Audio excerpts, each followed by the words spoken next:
When you really think about the things which made you really tick as a young child, they're exactly the same things which still interest you now. And I guarantee they will still be the same things which are interesting you when you're 80 or 90. And you're that same person all through your life.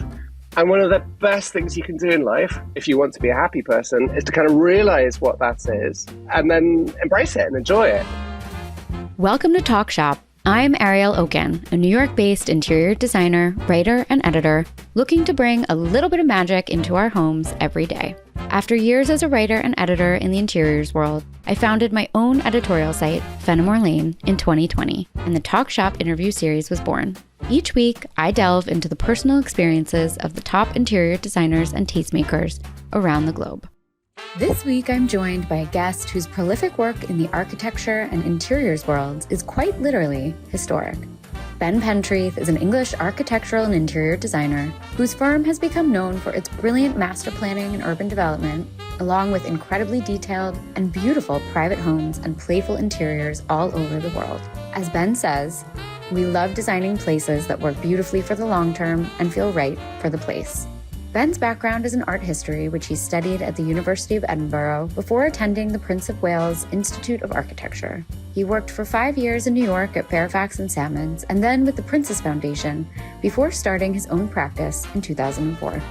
In 2023, Ben was awarded the Richard H. Driehaus Prize, given to a living architect whose work embodies the highest principles of traditional and classical architecture and urbanism in contemporary society, reflecting positive cultural, environmental, and artistic impacts. Ben is one of the youngest laureates of the award.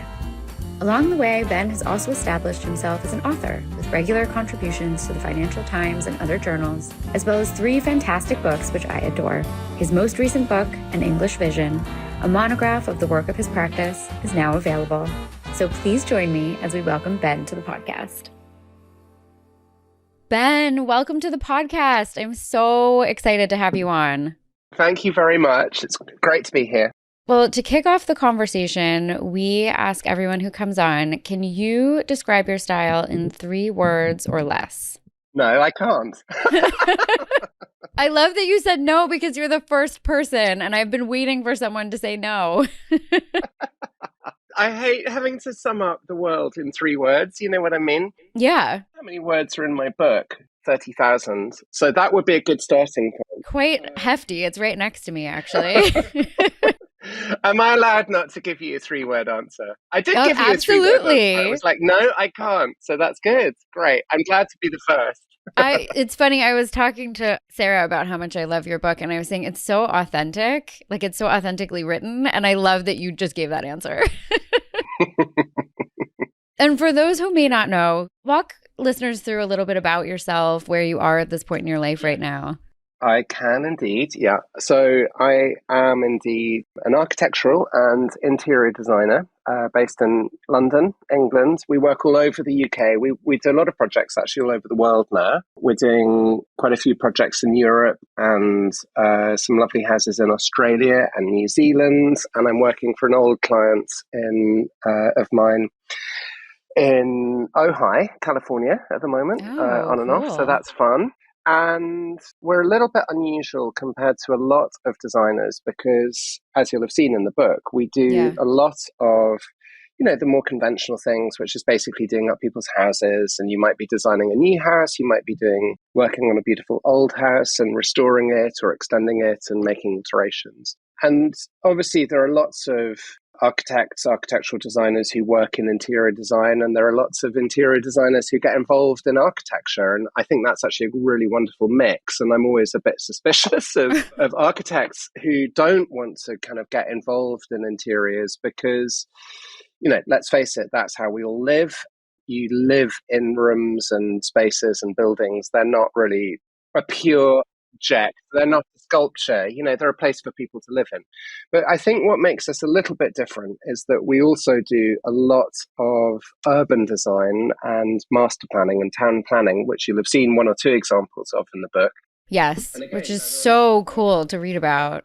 It's amazing. And it is a really fun part of the different scales at which we operate. And obviously there are lots of architectural designers and architects who who work in master planning and town planning, because after all, town plans in a way are just made up of lots of buildings. Right. But I don't think there are many people involved in who do all three. No, I think you might be the only one.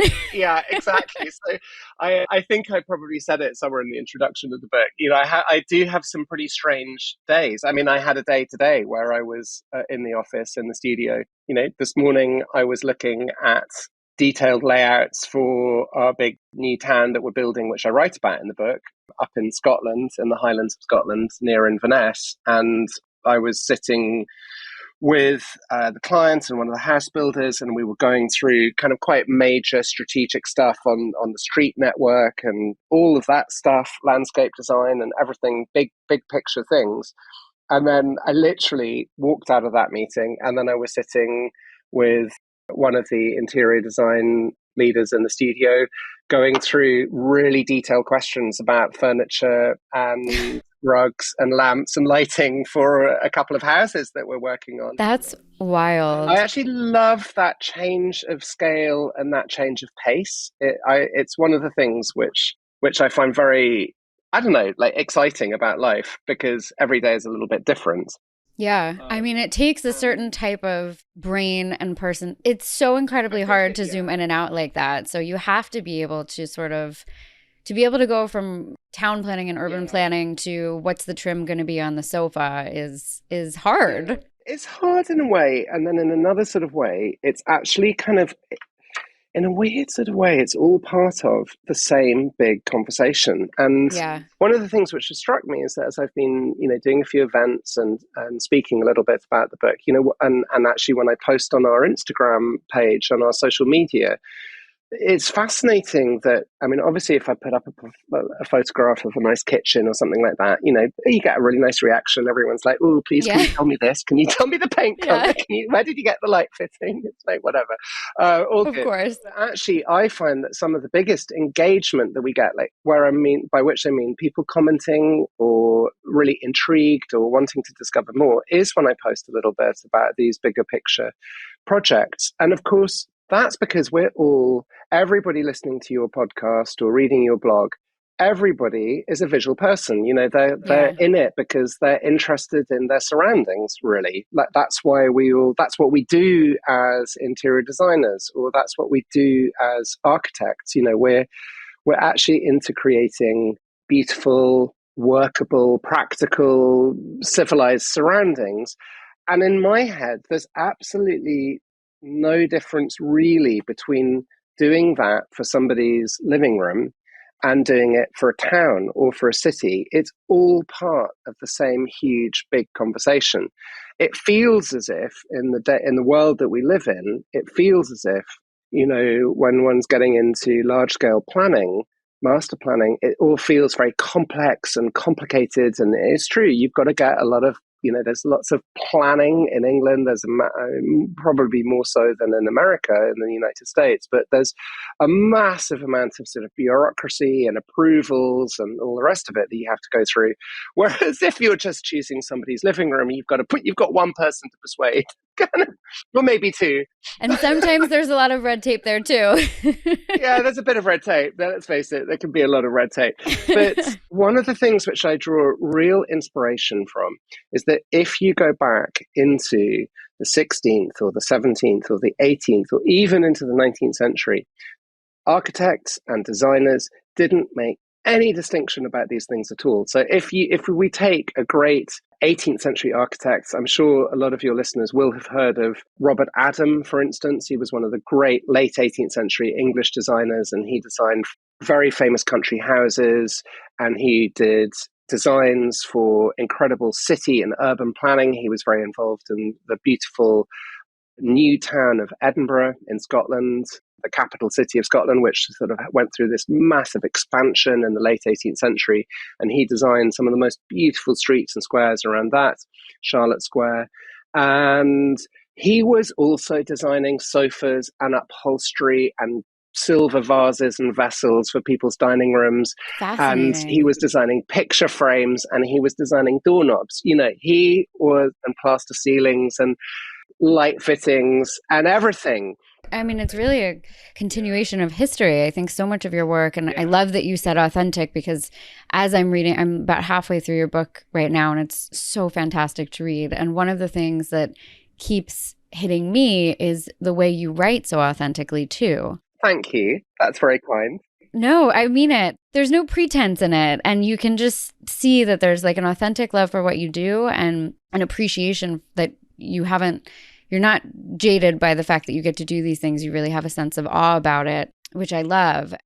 It is quite a personal book, I It realize. is. Yeah. And you photographed the whole thing yourself, which is fantastic. I mean, I'm lucky that I've always enjoyed words and I've always loved reading, and that's actually my original background is art history, history of art, history of architecture, and I've always loved words, writing and reading. Yeah. I feel like so many architects, you're always so curious and rooted in history, especially architects who work in the classical sort of world. And so you're constantly reading. And I think it's such an interesting facet of what you do. Yeah. Although we've got a fantastic poster by Andy Warhol on my office wall, which says, I never read, I just look at the pictures. And when I'm dealing with old architectural history books, I will tell you, We're looking at the pictures. Yeah. I've got a lot of books on my shelf, and I can tell you I use them entirely as an image resource library. And it's a That's much more hysterical. accurate image resource library. And my information retrieval system is a lot faster than working on Google, because Google takes you down, terrible rabbit holes of just, misunderstanding or kind of like the wrong thing. Whereas if you can remember which book you're thinking of, you can pull that book out. And there's something physical about a library, isn't there? And about sort of memory to do with kind of physical books, physical pages, which means that you can actually find a drawing of a house or whatever it is you might be looking for, like weirdly quite quickly. So I love looking at old books in the office for the visuals, for the pictures. I think also, I mean, knowing that your background is in art history, you studied at Edinburgh, right? University, yeah. Were you always interested in architecture and design, even as a kid? Yes, for as long as I can really remember. And then the funny thing is, we've literally just been, Charlie and I, my husband and I, have just been moving house, which has been a major thing, and we've been packing up. And in the process of packing up, I've been going through. But actually, as opposed to that, like I was going through tons and tons of boxes and things from the attic, and which you haven't really looked at in the last 15 years. And sure enough, there are all of the little drawings that I was doing on, which I've somehow my mum kept, I guess, initially in my Oh, I life. love that. I always find that fascinating because I think people have it in them before they even realize it's in them. I think it's something that you're just sort of you're blessed with it and you're born with. I've got a great friend who may be on your radar screen. He's an architect. He's a classical architect in England called George Someray Smith. We've just been great friends for years and years. But he's got a fantastic line, which I often quote, or maybe I misquote, but I always attribute it to him. I'm not sure if it's where he says, "You are as a child who you are as an adult, and vice versa. Like you are as an adult who you were as a child." And there is this sort of I believe that. sense in life somehow, and it's sort of promulgated by the media a lot, by the kind of self-help industry a lot, where people are constantly being told that they can and that they must change. We're always being told that we must change. But Yeah. actually, when you really think about the things which made the 6-year-old you like interested, the things which made you really tick as a young child, they're exactly the same things which still interest you now. And I guarantee they will still be the same things which are interesting you when you're 80 or 90. It's just like, and you're that Beautiful. And it's so same true. person all through your life. And one of the best things you can do in life, if you want to be a happy person, is to kind of realize what that is Yeah. and then embrace it and enjoy it. Absolutely. Well, so you come to London, right? Yes. You're young. I mean, you're right sort of out of school. Yes. I had graduated from Edinburgh. I went to work for a fantastic person who I write about Charles a little bit in the book. I'm very close friends with him and his family. Like his kids were all kind of like very little, some of them, when I was working there, and they're now all grown up and have got kids of their own, and it's just sort of So fantastic. sweet. It's amazing to see how fast life goes by. Yeah. But so I worked for him. Charles Morris was his name, and he's still practicing. Like, he's an incredible architect, and I was effectively in almost like an apprenticeship scenario with him. I've been lucky enough to sort of meet him while I was at Edinburgh University. But he basically, because I was completely unqualified, like I had no architectural degree, and he basically said, look, I think you need to get into architecture, and why don't you come and do a summer job in my studio? So I joined his office. There were it was a small practice. There were sort of 5 or 6 people there. And then that turned into a job, and I spent 2 years working for Charles, and it was the most amazing experience, like incredible kind of foundation stone. And then another amazing foundation stone for me, there was in London in the late 90s, mid 90s, there was this incredible, zany, fantastic, completely chaotic, utterly brilliant architectural school, which had been set up by the former Prince of Wales, now the King Charles, but when he was Prince of Wales and he was getting very interested in architecture, as you will probably know, one of the problems that he had identified in his head, in his writing and in his sort of research on everything, was that one of the big failures in architecture was that there was this incredibly rigid architectural education, which was basically, like, if I'm being rude, it was basically brainwashing people to turn into kind of like weird, kind of crazy, slightly tortured kind of modernist architects, creating a community of people who, were only capable of talking to each other, kind of Yeah. not to just kind of quote unquote the man or the woman on the street, the person on the street, And actually, when you look at a lot of very abstracted, very weird kind of contemporary architecture, where they're not really buildings as most people would recognize them, they're kind of like sculptural objects, or they're art, or whatever, but they're almost created with a very limited audience in mind. They're actually created to please a very small number of architectural critics and then to challenge everyone else, which is quite a crazy way of proceeding with an art that is ultimately incredibly public and has to be enjoyed or endured by thousands or millions of people who have no business with that building. Right. Buildings aren't private. Architecture is a public art. It's not like a piece of contemporary sculpture that you stick in your courtyard, and if it's extremely challenging or offensive or kind of whatever, that's up to you. You can shock your friends when they come round. It belongs to everyone in a way. So he was realizing that this sort of architectural education was part of it. And so he set up a fantastic architectural school in London, which I was very lucky to go to for a year. And that was another real foundation stone, of a sort of cornerstone of my early, figuring what's it all about type of thing. Through some of my lovely contacts at the Prince of Wales's Institute of Architecture, they had a lot of outreach actually in the college with some of the classical architects and designers and master planners in the US. And so I just got it into my head one day. I mean, literally got it into my head one day that I wanted to move to New York. So I got put in touch with Anne and Richard, Fairfax and Salmons. I was incredibly lucky that they took a chance on me and gave me a job, because Richard is, again, like, he's an amazingly talented classical architect. He's one of the most thoughtful of all of them. Richard is incredibly knowledgeable, but he's not academic. He's not bookish, but he really knows.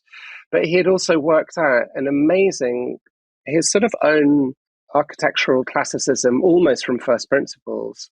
For me, at that particular moment, it was like the most incredible training to have, actually. I mean, I don't think I could have worked anywhere where I would have had that. It was the most amazing dose of like really rigorous and slightly intellectual, but not, as I say, not booky and academic, but it was like very thought through, like really rigorous. But then at the same time, I was also living in New York at the end of the 1990s as a young, happy person. I had the most amazing time. It was an incredible experience. That's amazing. And a lot of what I was doing there was working with the restoration of old buildings. I did 3 or 4 really wonderful projects over the sort of 4.5, 5 years that I was there. As I'm listening, what's striking me that's so fascinating is during that period of time, there was such a focus on modern and contemporary architecture, like you're saying, and you're sort of almost like bucking the trend and you're going all in on classicism and really. Yeah.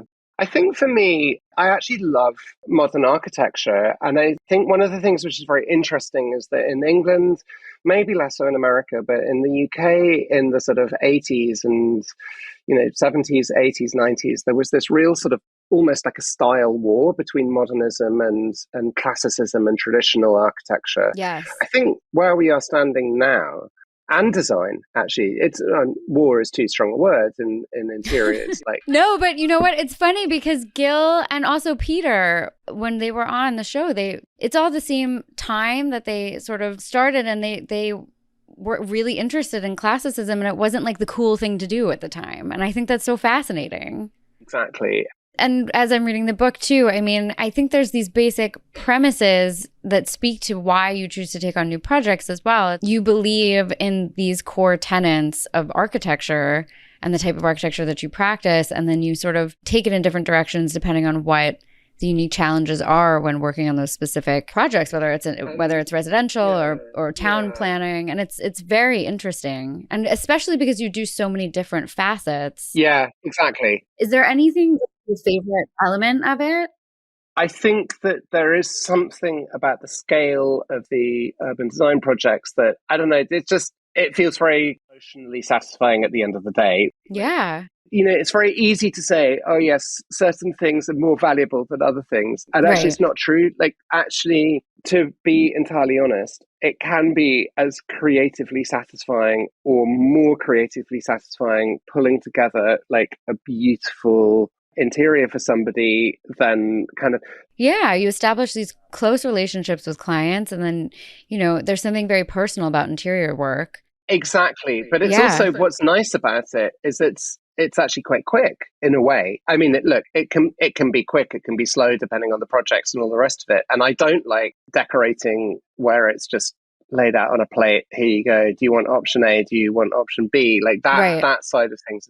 The flip side of the burdensome side of the town planning is, my God, you've got to go through a lot of very, very, very boring meetings and processes with a lot of, it's like a horror show of kind of dealing with. Well, it's all the bureaucracy. Yes, exactly. Highways engineers, ecology, environmental is so tedious. Yeah, I'm sure. Whereas the beauty of the decoration side of things is, I mean, it's obviously, everything takes time. We all know that nothing happens overnight, but it's a bit more like painting, or cooking. It's like you add things, you take things away, you add a color, you take it away. And it's sort of like, it's really wonderful. And also the other thing, may I say, is that actually the whole point about decoration is that it's not meant to last a long time. Right.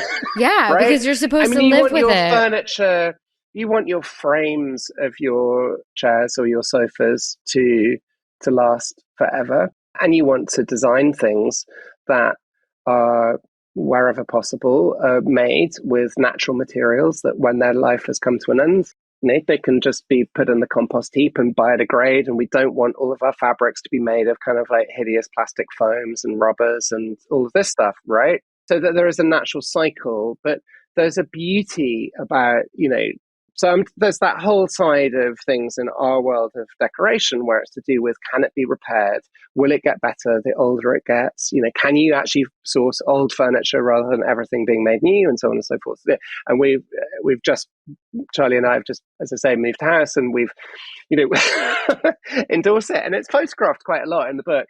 It actually peeps up on the front cover of the book. There's this beautiful old sofa that my mum and dad had. Is that it? I'm looking at it right now. That chintzy in the yellow room. That arrived in our house when my mum and dad moved house a few years ago, about 10 years ago, and they had to get rid of it. It wasn't going to fit in their new place, and I was like, and they were like going to get rid of it, and I was like, no, this is part of my memory bank. Our entire lives have now happened on that sofa, and our dogs love it. That's and everything, so beautiful. blah, blah, blah. And I may say that mum and dad pulled that sofa off a skip in, like, literally just off the street. Somebody had dumped it. And my mum pulled it out. She reupholstered it. She didn't actually change the upholstery. She just changed the covers. She made knee slip covers for it, which have survived since 1964 to 2024. So that's not too bad. Is that one of your favorite things about working within design? Sort of the fact that in terms of slow decoration, things are personal. Things have meaning. And I do really, really like when clients, when you're working with clients in the early stages of a project, I actually really struggle to force people to get rid of things that they have owned or acquired over time. Yeah. Now, sometimes they will very conveniently say, "Oh, if you don't like that, we'll put it in our other house, or we'll give it to our kids, or whatever," which is like great. Yes. Or not. But there is a massive difference between something being completely imperfect for the scheme, but which has meaning to them.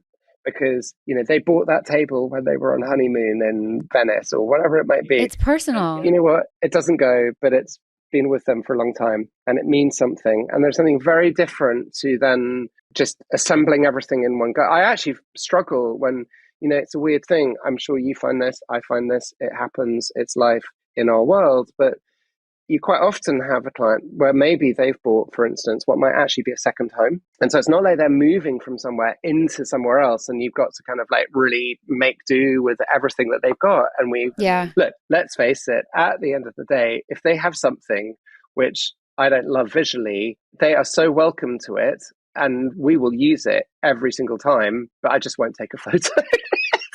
Right.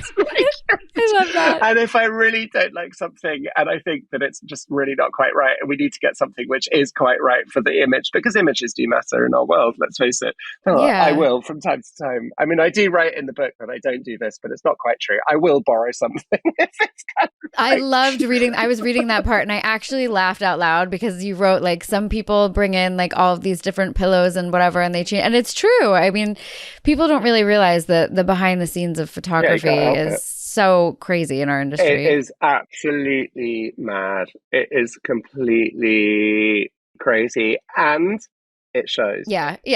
It always shows when something is absolutely too good to be true. And it is too good to be true. And then it just makes, I also wrote in that same section about it just makes people feel bad about themselves. It's sort of... Yeah. Well, if the client's home and you're upending the space to photograph it, of course. That's so funny. Yeah. What do you think? Are there any design rules that you always follow? Or do you think there's some that are made to be broken? Actually, there are a lot of rules, aren't there? And there are definite rules in architecture. Classical architecture is an entirely rules-based game. And if you get really good at it, you kind of break the rules. Right. I do think in decoration, there are far fewer rules. Some of the most wonderful interiors that we all love and enjoy, they just break every rule in the book. They are fucking crazy. I've got a wonderful friend of mine who is called Ruth Gilding. If you haven't discovered it, you will love her blog and Instagram. It's brilliant. It's that sort of vibe of kind of shabby world of interiors vibe. These are interiors which basically literally just break all of the rules, right? That you must have a sofa or this or that or whatever. Now, having said all of that, there are things which you can do to kind of structure people making decisions for themselves at home and trying to work out if something is in scale or proportions or kind of whatever it might be. I mean, there are some really basic rules, aren't there, to do with things like, I don't know, sizing a lampshade, where I sometimes would start by just measuring the height to the underside of the lamp, and then kind of whatever that height is, I tend to think about the width of the lampshade being the diameter being the same as the height from the table. Those little kind of tricks or something roughly like that. Roughly within that sort of proportion. Genuinely, I think for me, it's maybe one day when I've got nothing else to do, I'll sit down and try and write a book called How to Decorate by Ben Pentreath. and then I can send you the copy. It'll probably be quite a good selling book, actually. I think you would do very well with that book. I think you would sell out personally. But I think are a bit more sort of emotive rules, a bit more in tune with what we're talking about and with what I'm talking about in my book, is to do with things like I mean, if you're somebody who's tackling a house for the first time and you're listening to this podcast and you're struggling, it's all seeming a bit overwhelming. There are certain rules which I completely disobey, don't believe in. You'll often read people saying, oh, start with the rug, and then you choose everything else from the colours of the rug. Well, you know what? Every now and again, I've done a room where the first thing we found was the rug. But I will tell you, that's literally 1 in 100. So true. If you're working with like a natural fiber rug, you're not starting there. That's sort of like the grounding base, but you're starting with your textiles. We very often in our projects, we'll bring rugs in when everything else is finished. Literally, everything else is in the room. We've done all of the upholstery. We've done the sofas. We've done the chairs. We've done the curtains. We've put up paintings. We've done everything. And then in that final process of the final layering of the project, there's always one where everybody almost universally just goes, wow, that's perfect. And I love that it comes last. And it's the last thing to put in. But one of my kind of rules, it's very, very hard if you're decorating, it's very hard to fight a really bad sofa. You've got the wrong sofa. That's a great one, actually. It's so true. But years and years ago, I had a rental flat, actually my first rental flat in New York. And it was in a funny little top floor flat of a really beautiful little old, very decrepit townhouse in Bank Street in the Village. And it came with some slightly odd furniture. One of the bits of furniture which I couldn't do anything about was this massive which was my landlord's sofa. And it was this huge kind of brown leather sofa. I painted the walls. You know what? It didn't matter what I covered it in. It didn't matter how many big kind of linen sheets I draped it in. If you sat on it, the sheet just immediately slid off, and it sort of there was this monster. That's so funny. When I left that flat and I moved into my new flat, it was like, gosh, that was one of the happiest things to leave behind. And I also think that, I mean, kind of on the same basis, it is actually worth really buying, if you can afford it, a really beautiful sofa from somebody who makes great sofas, which are really well constructed. And they look exactly the same as other ones, but really makes a difference over time. So there's an amazing company in London called Howard Chairs. I was going to say, that was going to be my next question is are you talking about Howard? Howard sofas are famous the world over. The antique Edwardian and Victorian Howard chairs and sofas sell at auction for a fortune now. They're very, very collectible. But the wonderful thing is that the company is still in existence. It's still going. It's in a little workshop about 20 minutes north from our office. And they don't have a formal showroom. Like, you can't go in and try everything out. But if you go up there with a client, they're literally just letting you sit on other people's sofas to sort of work out what size, what cushion filling, what suits you. And every single client who I take up there, almost without fail, everyone realizes, wow, this is probably the most comfortable sofa I've ever actually sat on in my life. I think the English country house has perfected the comfortable sofa also. I do think we are quite good at sofas. There's a lot we're terrible at. The kind of sofas we are. Yeah. I feel like sofas and drinks tables, you guys have perfected them. Yes, we're not very good at sort of the fridge situation in the bar. Or, really cold drinks and stuff like that. Americans take the prize there. So funny. We're very good at a good looking bar. Yeah, that's true. What do you think is the best advice for designing interiors you've ever received? I can tell you the funniest piece of advice. Please do. Not necessarily the same as the best. It's not quite the same as the best piece of advice. I once interviewed Robert Keim. I'm sure you know about Robert Keim. He was one of the great decorators. He had written an amazing book, which is well worth having on your bookshelves if listeners don't have it. Explains a lot of his philosophy and projects. And when that book came out, I was asked to go and interview him by the Financial Times newspaper, which was great. It was a lovely commission. I went to his apartment and we sat there for an hour, a couple of hours like this, and just chatted through and all the rest of it. And we went through various rules and all those sort of questions and tell me about your life, blah, blah, blah. At the end, my little kind of question is like, what's the key ingredient in every Robert Keim interior? And he said, literally without missing a beat, he just said a television on show. Stop. And what that means. Oh my God.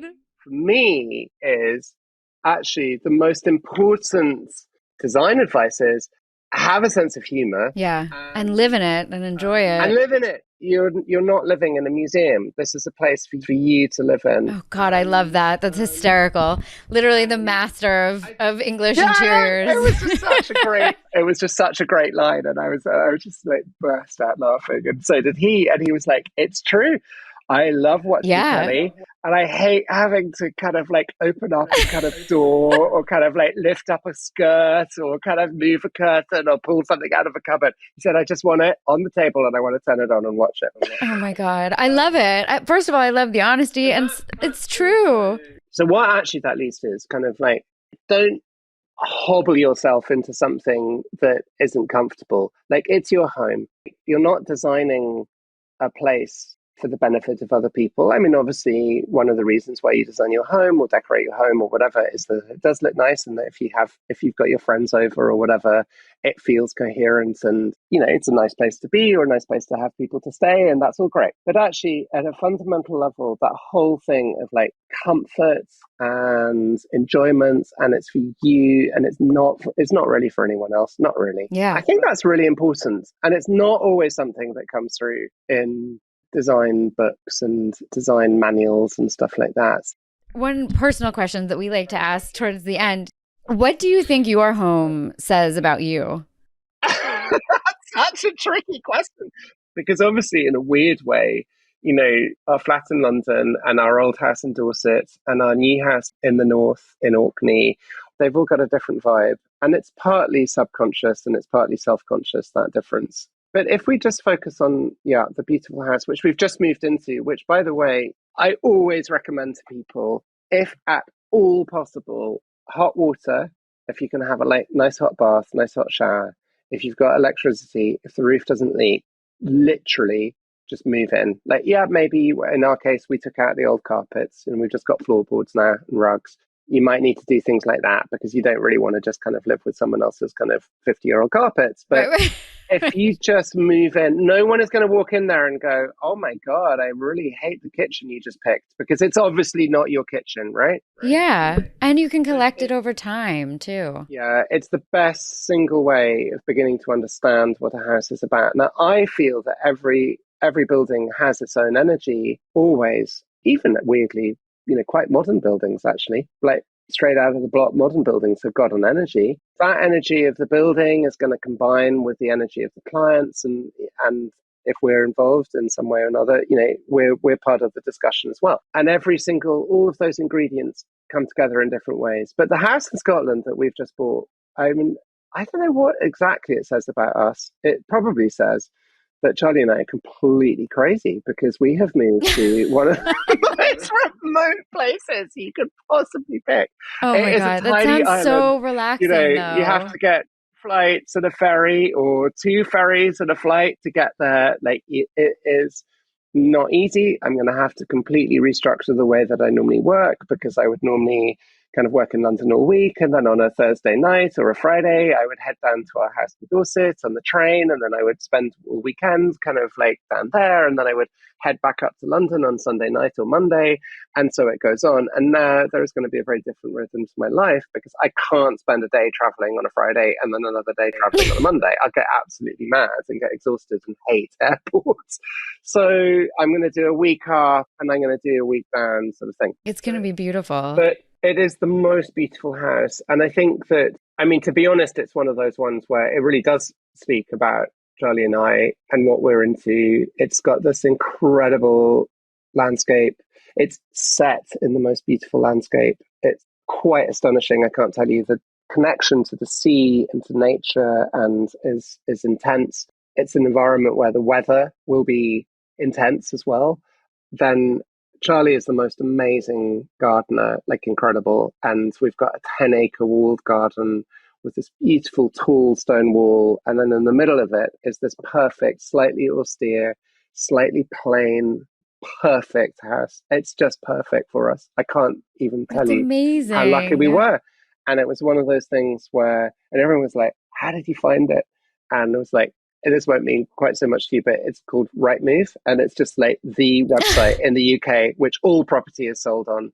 And I was on Rightmove, like I was on, like everyone's on property websites the whole time. Yeah. Like everybody, if you scratch underneath the surface, everyone is spending their entire time on Rightmove, dreaming I know. about It's like moving house. Zillow here. Everyone is just always on Zillow looking at things. It's like it's our way of daydreaming. So it's sort of like better than dating apps. It's better than porn. It's just like we're Yeah. all just on property apps the whole time.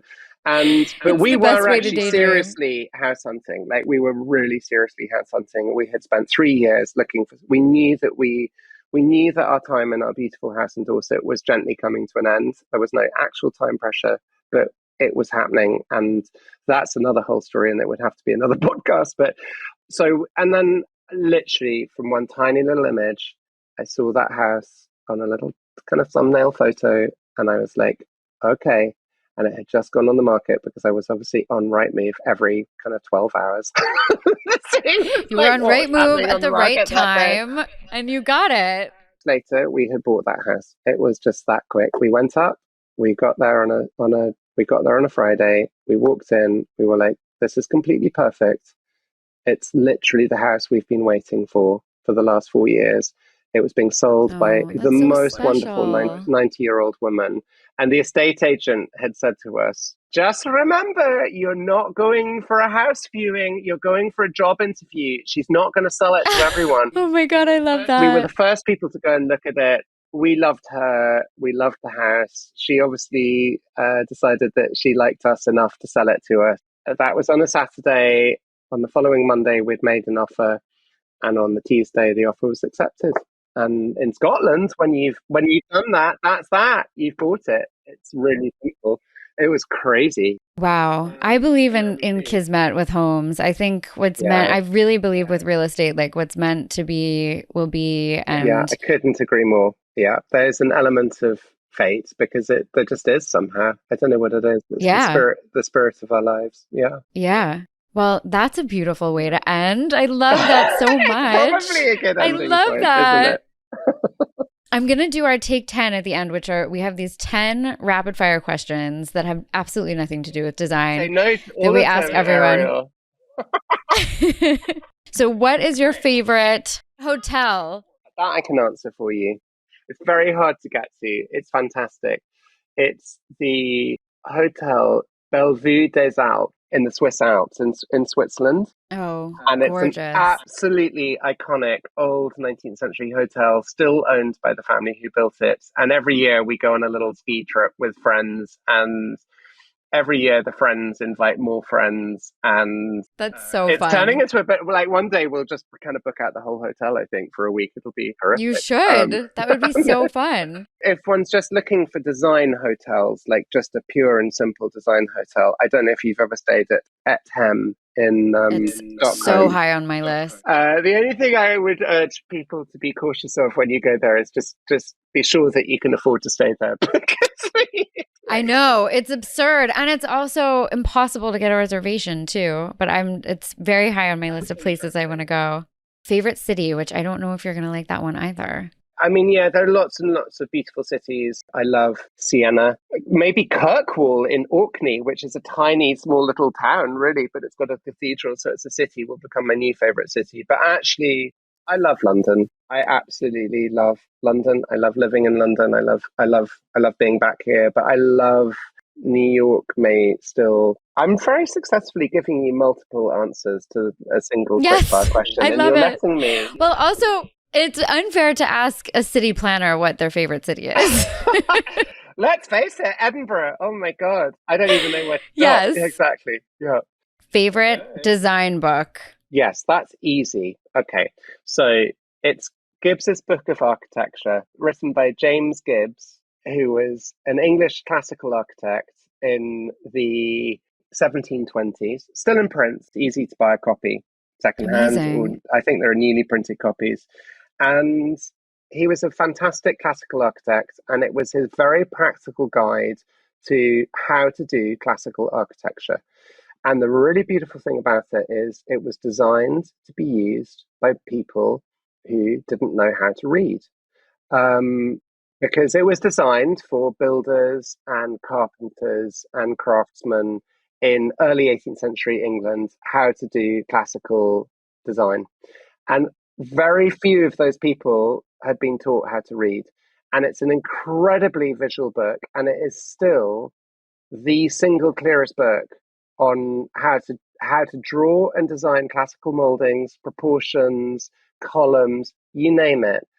It is incredible. Oh, wow. I'm going to have to get more incredible. I mean, obviously, there's Palladio's 4 books of architecture. Again, isn't that amazing? Built, written in the 1560s, still in print. You know, Wow. Isn't that incredible? Yes, it is. But then I think if we're talking about, I think your real question might be if we were talking about decoration books, you know, kind of like glossy color printed decoration books, which is my single favorite. I don't know if I could pick a single favorite, but in the 1960s, English House and Garden magazine published a brilliant series of books, which are very easily available on secondhand book market. Yes, I have some of them. I've gotten them on thrift books for like $4. They're great. Exactly. They're literally $3 or $4. The House and Garden book of country cottages, the House and Garden book of rooms, the House and Garden book of like holiday homes. I can't remember what they all are. They're amazing. They are fantastic and so full of inspiration. And some of those interiors that they show are still truly fresh and contemporary, and you're like, wow, these were literally published in the 1960s. Yeah, the photography is gorgeous. Yes, those are amazing. And then a final one which I'd put, I know that I'm doing exactly the same thing, but obviously I think about things the same passing. There's a brilliant book, Living in Vogue, by Patrick Kinmont, and I don't know that one. I'm going to look it up. But I did a blog about that years and years ago. And I was like, oh my God, this is possibly the best decoration book of all time, Living in Vogue by Judy Britton and Patrick Kinmont. I love asking this question because I always get some really great random esoteric answers. It's actually quite hard to buy now on the internet. And I can't help wondering if my blog was responsible. I'm sure it was. And we're going to link all of these in the show notes too, so people can find them. And I have a feeling, just looking at the cover, it has got the most terrible cover. And I have a feeling that I called my blog, Don't Judge a Book by Its Cover. I love that. I know some of the older books, they're not like the exteriors they don't really fully convey how wonderful they are on the inside. Yes. I wrote this blog in 2012. What year are we now? We're 2024. I'll send you a link. And we'll put it in the show notes. You have Living in Vogue was the enigmatic pencil-written note on the back of an old postcard that arrived from my friend Ruth Gilding. If not, you will like it. And that starts it. It's a really, really, really good interiors book. It pretty much sums up everything we all mind about. Yeah. Oh my God, I can't wait to read it. Thank you so much. That's such a great one. I love it. And if you look back to my blog, which is on the Pentreath and Hall, my shop website, you'll find it very easily. And it's got some taster photographs. Amazing. I can't wait. And I can see 5 or 6 copies available for sale online. And we'll see how many there are once your podcast is gone. Oh my God, I hope I get to snag one before someone buys all of them. Yes. Yeah, exactly. Buy it get it while stock's last. Well, Ben, thank you so much for coming on. This was such a delight and a treat. Same. Really I had so much fun. No. See you in New York. Yes, I can't wait. I can't wait to see you. Fantastic. That's a wrap for this week's episode of Talk Shop. Thanks for listening. We'll be back next week with more thoughtful discussions and amazing guests. Follow us on Apple Podcasts, Spotify, and YouTube so you never miss an episode. And of course, follow me at Ariel Okin. See you next week.